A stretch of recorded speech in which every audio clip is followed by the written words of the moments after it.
So you guys just doing a different second segment, I guess, or? No, okay. Just two. Okay. That's not it? He's talking now. Or Well, tell me what. No, we're just gonna do 2 segments. It's gonna be the Armon Watts, and then we're gonna do the Seattle Seahawks line Chad Wheeler charge for domestic. So basically.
Welcome to another edition of Press Play, powered by 0 to 60.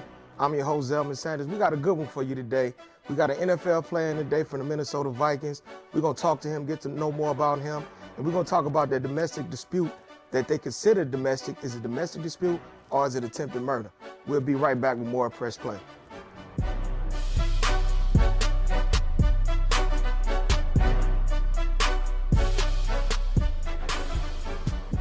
Jamison Williams. I attend Cardinal College Preparatory High School in St. Louis, Missouri. I'm a wide receiver committed to the University of Ohio State. I see a lot of great things in Dr. Hayes. She get me loose when I'm running my routes. I feel agile. Also on the track, it's the same thing, so I'm really loose running my races. I'm Dr. Connie Hayes with Fit for Life Sports and Rehab. If you want a competitive edge on the field, call me, 314-532-0957. Hey, welcome back to more Press Play. I'm going to introduce my co-host, my guys. We're the three of us going on with you, Mr. Franklin. What's up, Big Z? What's up with it? You ready to get into it? Man, listen, we definitely got to talk today. Okay, we got a good guy in here that we're going to learn more about. T.Y., T. Cole, what's going on with you? Come on, dog. I'm ready to work, man. I got my man. Talk about this? Come on, man. We got Armon Watts in here. That's my guy, so I'm excited, man. Okay, last but not least, we're going to introduce our guest, Mr. Armon Watts, Fayetteville, Arkansas Razorback, SEC, now Minnesota Vikings D tackle. Yes, sir. Finished his second year. They looking to do big things. Oh, yeah. You know, we're going to have a few questions for you, man. We want to get to know about you, knowing you came from St. Louis, you went to CBC, and then you went to the SEC and played with Arkansas. Now you with Minnesota. So you go from St. Louis, you go to Arkansas, now you all in Minnesota. How was it when you first got drafted? Man, for me, I was with my family. I didn't have too big of a crowd because, you know, for me, I didn't know what I was going day 1, day 2, day 3. So for me, I didn't want to have all that pressure on me at the time. But when I finally got the phone call, you know, my heart dropped because it's like, you know, it was an unreal moment for me, especially the adversity I had to go through to get where I was at. You know, like, you you know, I was looking up the guys like Sheldon, Marcus. They all went first round. Yeah. So me, it was like I didn't know what I was getting myself into, you know. But, you know, I thank God every day that I'm in the position I'm in now. And, you know, I'm blessed to be doing what I love for a living. So I'm going to bring it to you, Will. Seeing that, like you said, he went 6th round. And you know what it is to be in the NFL and play. If it was something you was able to tell him prior to the draft or once he got drafted, what would you have said to him to keep him either at ease or to let him know what he's getting himself into? Just trust what he's been doing over the years, man.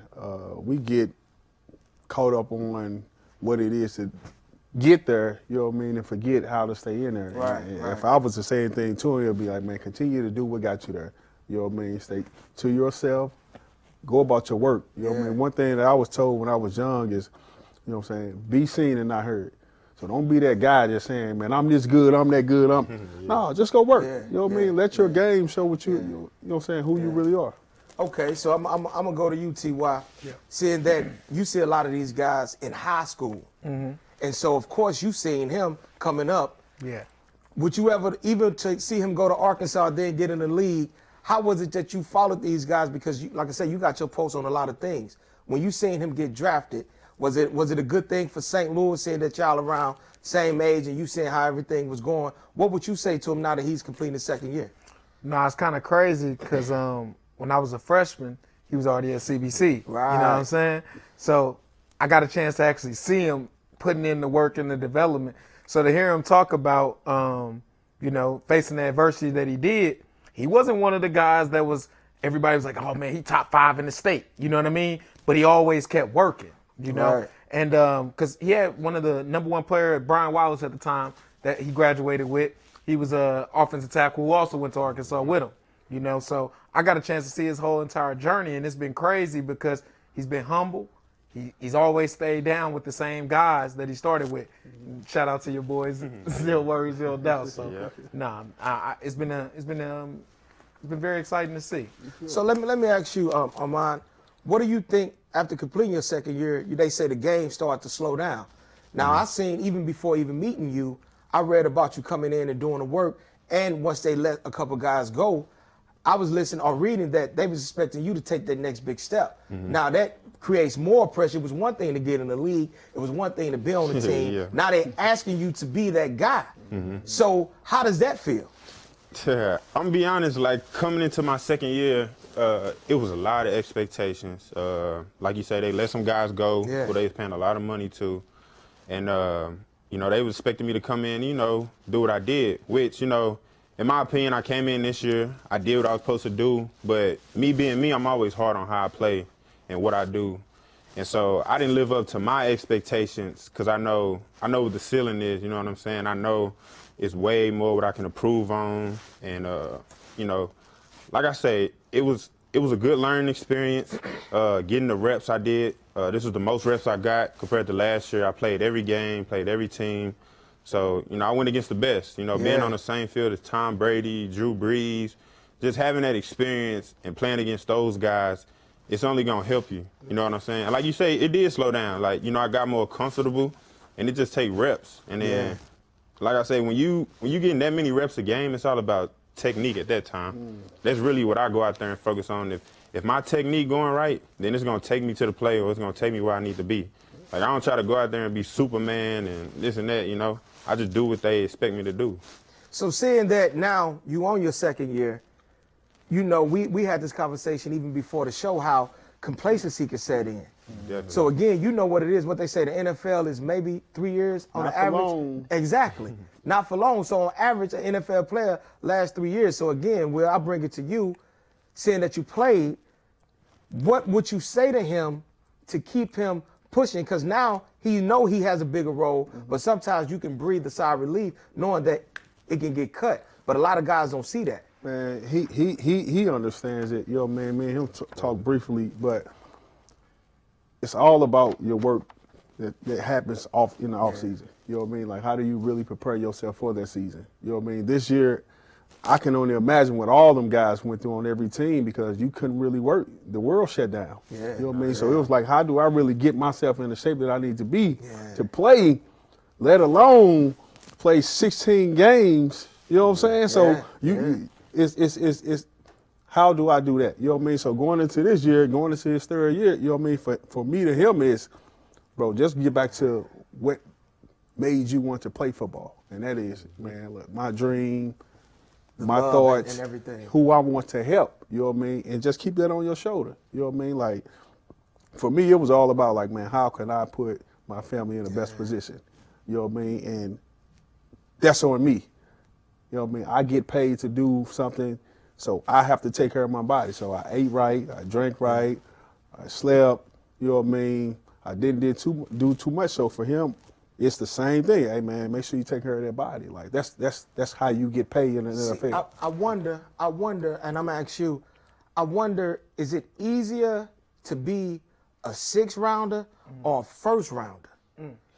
First rounder. Definitely You know first what I mean? rounder. Like the first rounder. When you got first, like coming into the building as a rookie, a 6th round rookie, it's no cushion at all. Like when you a first round, it's like, you know I'm making the team. Yeah. Like you getting all that money up front. Yep. So it's like, you know, they call them millionaire babies. Like, you know, they get everything up front. So it's like, you know, so I knew that I had to come in with a mindset like, this is where I belong. Like, I'm not finna separate myself from a 1st rounder or a 6th rounder. You know, I looked at it as like I compete with anybody that's on the field. And that's what got them to take notice. You know what I'm saying? I didn't come in doing much. I didn't say much. I just hit the ground You just running. came to play. Yeah. Look, we're going to press pause, and we want to continue this conversation, but we're going to take a quick commercial break, and we'll be right back with more Press Play.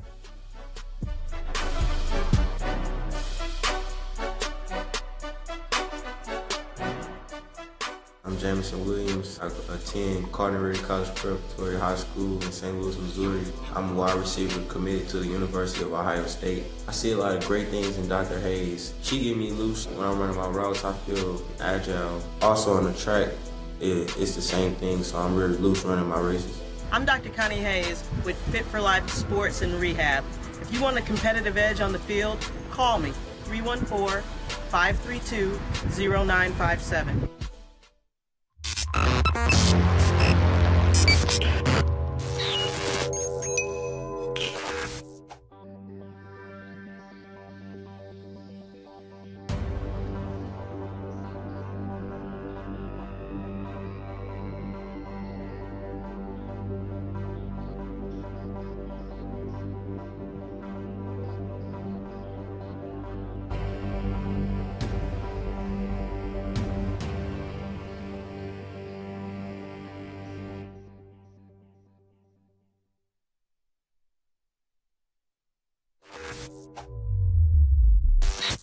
And welcome back to more Press Play.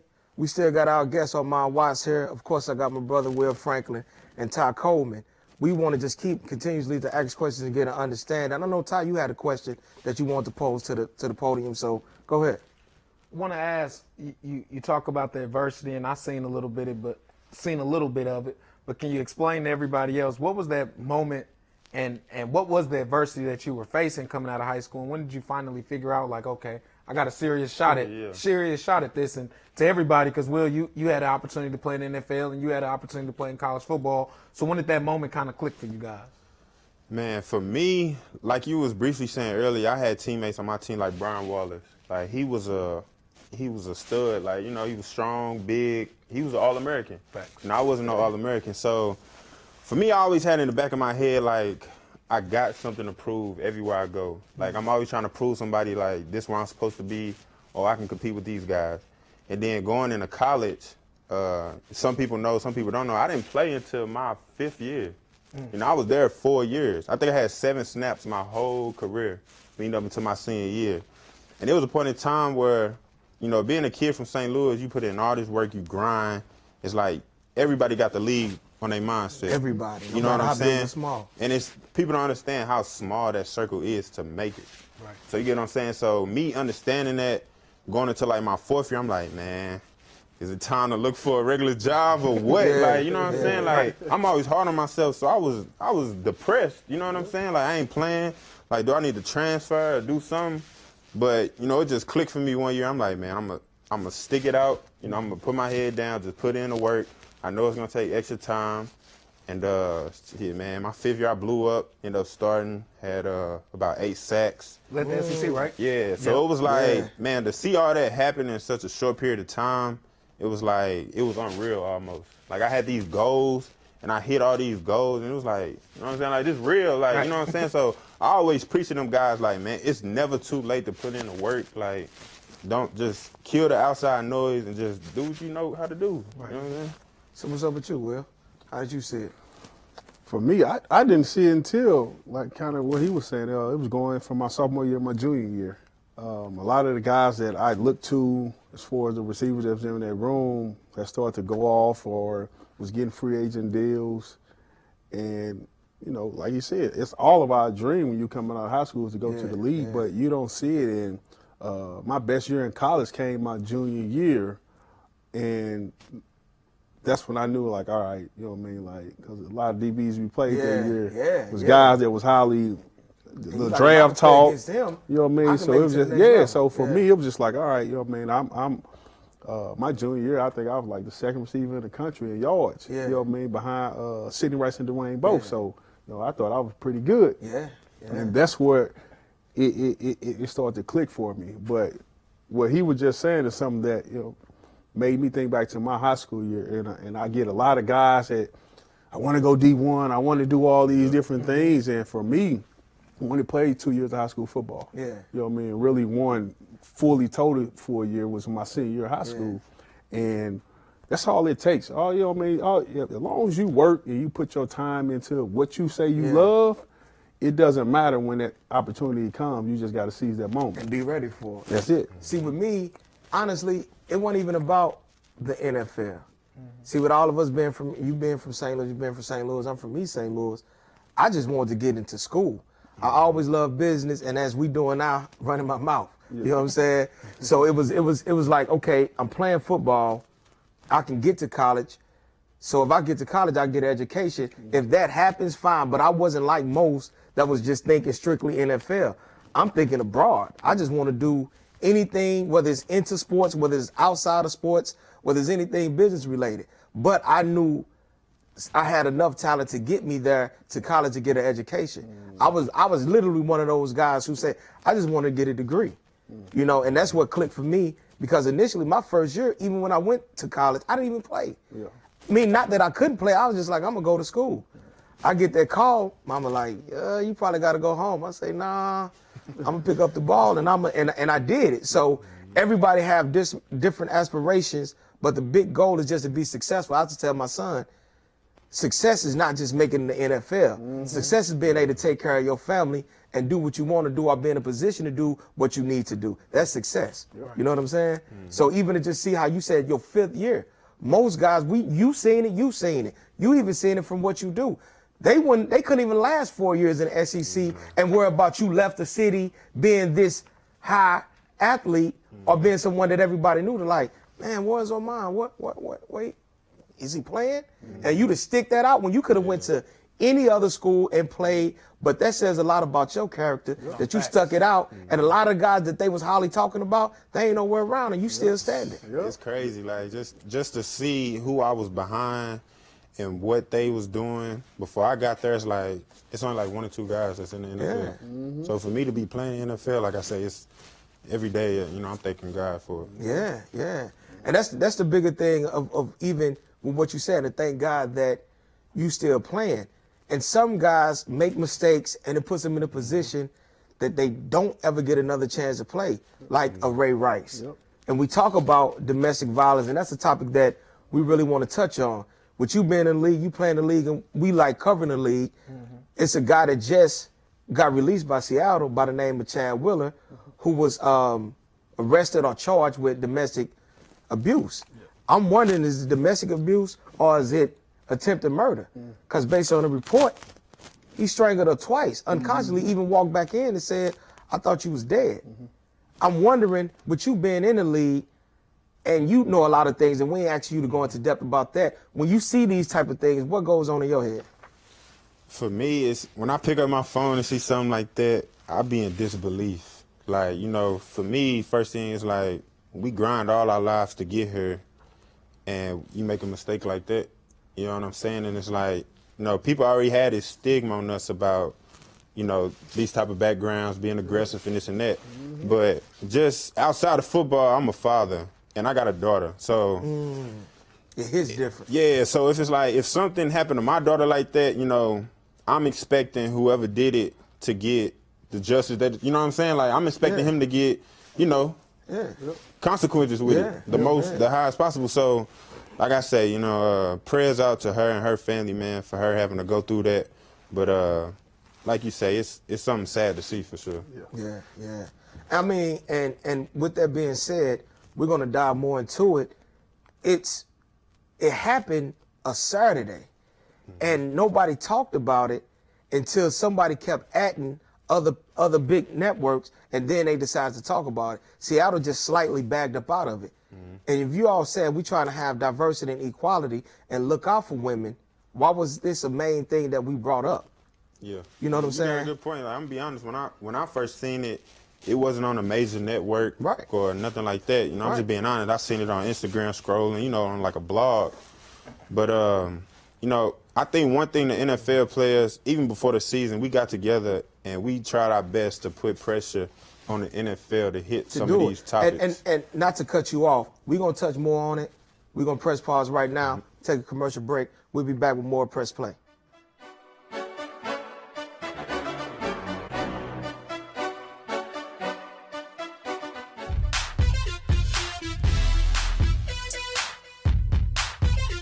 Just One Taste is moving on up.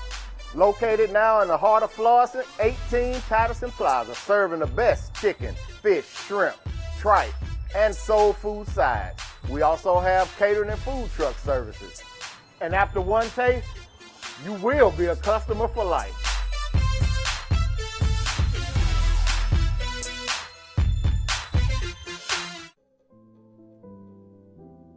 Hello, I'm Simeon the Mortgage Man with Bank Midwest Mortgage. I have over 20 years of experience as a mortgage banker, and our state-of-the-art secure online mortgage center allows you to conveniently submit your application and documents online.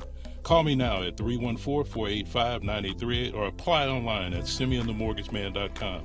Allow our family to help your family reach your goal of home ownership. Simeon the Mortgage Man with Bank Midwest Mortgage. And welcome back to more Press Play. We're going to stay on the same topic about domestic violence because, like you said, Armon Watts, you have a daughter, we have sisters, daughters, we have mothers. What I want to dive into, because we don't want to always make something racial, but let's understand that it was a white offensive lineman and it was a black woman. And nobody's bringing it up where you can see her face and talk about this. So now I've heard where now it was a mental issue that Chad Willis supposedly had. It was a mental issue, but no one said that about Antonio Brown. No one said that about Ray Rice. No one said that about Greg Hardy. So why is it mental based on that compared to that he just done it? How do you see that? That's tough, man, because, man, I was in the league when Ray went through his deal. Yeah. I was in the league with Adrian Peterson went through his deal with, you know what I mean? So it's crazy to see how this was handled compared to those guys, you know what I mean? And those guys were slendered, you know what I mean, in every which way form as you can think of, you know what I mean? And Ray was eventually kicked out of the league. Right. You know what I mean? Adrian was able to get a second chance, you know what I mean, back, and you know what I'm saying, he's still here playing today, but that's frustrating. Yeah. You know what I mean? To know just like, if this here, the color of my skin, can get me to lose a job that I worked my tail off, but for someone else, it's still given a chance. That's frustrating. So man. it's because it's like justification, whereas your same skin makes you a threat, and then when you're a victim, they downplay your victimhood. Yeah. You see what I'm saying? So it's like a double-edged sword. So I'm gonna go to you, Armon, seeing that you in the locker room with maybe 52 players outside of the practice squad and everything, and everybody go through something. And if you all was in the locker room and you heard this, how do you as a player and first as a man and as a father, how do you look at that player? Man, it'll be hard to share a locker room with somebody like that. I'm just being honest with you, and it's like you can't unthink something like that. You can't unsee something like that. And like I said, you know, people got to hold people accountable at the end of the day. You know what I'm saying? We got fans, like, we put cities on our back. Like, I play for Minnesota, so it's like, you know, when Minnesota, they think Minnesota, they looking at us. Yeah. You know what I'm saying? So we always under a microscope. So for me, I always got it in the back of my head, like, somebody watching me. You know, like, I could lose my job like this in a second. You know, whether it's a DUI or, you know, just doing anything. Anything. So it's like, you know, I always carry myself with caution. You know, I think twice before I do it. You know, I don't try to put myself in compromising situations. So, like I said, man, it's in the NFL, there should be no room for domestic violence, no matter what the color is at all. And like you say, you know, it's back in the day, we see it blow up. Like, you know, with Ocho Cinco, it was like, you know, it was like, or you even know, just recently, Kareem Hunt. Yeah. Even So it's with like, him. yeah, you see them guys, they didn't even have an opportunity to even, you know, tell their side of the story. It was like automatically like, you know, it's a wrap. Now, you know, I don't know the details. It's funny how the video, when you see the video pertaining to who it is, you're guilty. But if it gets flipped, then it's like we need more information. See, either it's going to be this way or it's not. So even if I was to ask you a question, T.Y., seeing that you deal with a lot of the kids, and we know football is a violent sport. So you're asking these guys, and not condoning anything, you're asking these guys to be violent for 60 minutes or dang near a whole season, and then you asking them to turn it off. So if you said players, because like you said, you was a freshman when he was coming up, and you see players that go on, what would you tell them to try to keep them either at an even kill, or if they having issues, what would you say to them that would give them room to come talk to you or get some help so they won't do what Chad Willer did? Well, first, just to speak on what you guys have already spoke on with Chad, the biggest problem I have is I don't understand why none of these analysts want to rush and break that news. Right. You get what I'm saying? Because Kareem Hunt and all these, those you want to break that. You want to be first to report that. But nobody wanted to be first to report this. And I know we don't want to always bring it to racial, but unfortunately, the NFL has made it a racial game where that's what it looks like. The media has made it, that's what it is. So when you ask about what I would tell a player, honestly, you got to figure out who you are, honestly, outside of just this football and sports scene. And also, you got to figure out if you have mental illness or you got to go talk to somebody about that. Because one of the things is in football is, man, you got to be tough all the time. You can't show no emotion, you know? But when you offer that gridiron, you got to be able to be honest with yourself and try to seek help, you know? And I think a lot of young men don't go do that. A lot of people be scared too. You know what I'm saying? Because it's like you say we supposed to be these tough guys. So it's like, you know, a lot of guys be scared to go and talk to people or try to seek out for help. You know, I'm just be honest, like, you know, we banging heads like every day, every single day for 8 months straight. I don't even know if that's including camp, but it's like, so, you know, to take that type of abuse to your body, you know, it's not easy to go home, lay down, and turn it all off at the end of the day. You know, people go through stuff. We humans too. So we got family problems, you know, relationship problems. So, you know, and then we have to turn it off when we walk into the building because it's like, you know, you paying to perform. So it's like you battling demons every day mentally. Not including, like you said, that you still just want to be able to provide for family because when you make the NFL, people just think you automatically rich. They don't know the ins and outs. They don't know the small thing. They definitely ain't reading your contract. Oh, he's in the league. He if rich. You go on the internet and look at how it would say how much money I made, but after taxes, you know, like, oh my goodness, bro. It's not even close. Like, you be like, bro, like, this is what I signed up for. Like, I got to be getting robbed. But, like, you know, like, for me, like, you know, I earn my paycheck every week. Like, you could be cut anytime or released. You know what I'm saying? A lot of people don't understand that. Like, you know, you get family members want to call you and bug you about this, but it's like, I'm fighting for my job week to week, what you don't know. So it's like, and they don't look at you go from being little on mine to all of a sudden you're a grown man, but you're still 24, still trying to figure it out. Exactly. So now they want you to play, be a father, be an accountant, be Santa Claus. Exactly. You know what I'm saying? Be daddy. All these things just for them, as if you're not fighting yourself.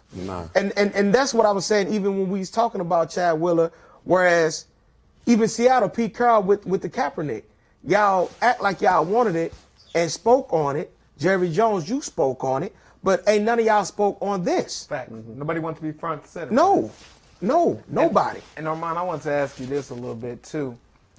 you know, having so many people that are hoping that you succeed. Speak a little bit about being a high school student or even in college, you know, that weight of everybody expecting you to make it, you know. How were you able to cope with that?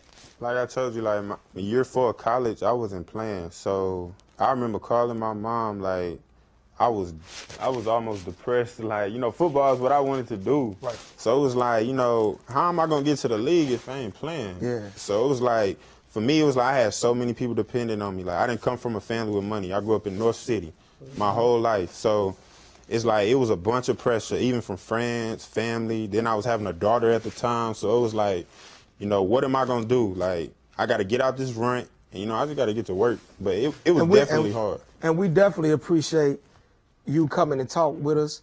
Of course, I appreciate my guys, my co-hosts. Man, anytime if you're in the area and you want to pull up and we have this conversation, again, man, we'll definitely appreciate you coming. And we appreciate you all tuning in. We appreciate everybody. And again, thank you for showing up, and we'll see you tomorrow. Peace.